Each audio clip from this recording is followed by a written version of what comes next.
आज देखते हैं कि कंप्यूटर्स की 5वीं नस्लों का ये नाकाबिले यकीन सफर कैसा रहा। तो सवाल यह है कि कमरे जितनी बड़ी मशीनों से लैपटॉप तक का सफर कैसे तय हुआ। आइए देखते हैं। कंप्यूटिंग की तारीख में 5 बड़े दौर आए और हर दौर एक नई टेक्नोलॉजी का इनकलाब लेकर आया। पहली नस्ल की शुरुआत हुई बहुत बड़ी मशीनों से जो एक नई मगर काफी खामियों वाली टेक्नोलॉजी पर चलती थीं।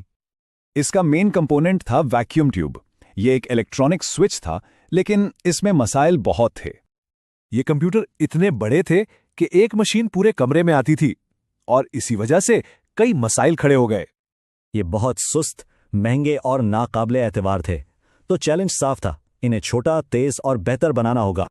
फिर आई दूसरी नस्ल और ट्रांजिस्टर की इजाद, जिसने तो जैसे कंप्यूटिंग की दुनिया ही बदल दी। ट्रांजिस्टर भी वैक्यूम ट्यूब की तरह एक स्विच ही था, लेकिन बहुत ही छोटा और ठोस हालत में। अब जरा इन दोनों का फर्क देखें। ट्रांजिस्टर हर मामले में वैक्यूम ट्यूब से 1000 गुना बेहतर था। इस तब्दीली से कंप्यूटर छोटे, तेज और ज्यादा डेटा स्टोर करने लगे। फोर्ट्रान जैसी प्रोग्रामिंग लैंग्वेजेस भी इसी दौर में आईं। अच्छा, अब चलते हैं तीसरी नस्ल की तरफ, जहां और भी ज्यादा पावर को और छोटी जगह में पैक किया गया। इंटीग्रेटेड सर्किट यानी आईसी ने सैकड़ों ट्रांजिस्टर्स एक ही चिप पर जमा कर दिए। साइज में ये एक और बड़ी कमी थी। इससे कंप्यूटर्स छोटे, सस्ते और ज्यादा काबिले भरोसा हो गए। कीबोर्ड और मॉनिटर भी पहली बार नजर आए। इस नस्ल ने तो कमाल ही कर दिया। कंप्यूटर का पूरा दिमाग एक छोटी सी चिप पर आ गया और यहीं से इनकलाब शुरू हुआ। यानी माइक्रो प्रोसेसर ने पूरा सीपीयू एक चिप में बंद कर दिया।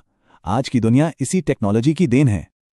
और यही वो इजाद थी जिसने पर्सनल कंप्यूटर्स को हकीकत बनाया। डेस्कटॉप, लैपटॉप और स्मार्टफोन्स इसी की वजह से हैं।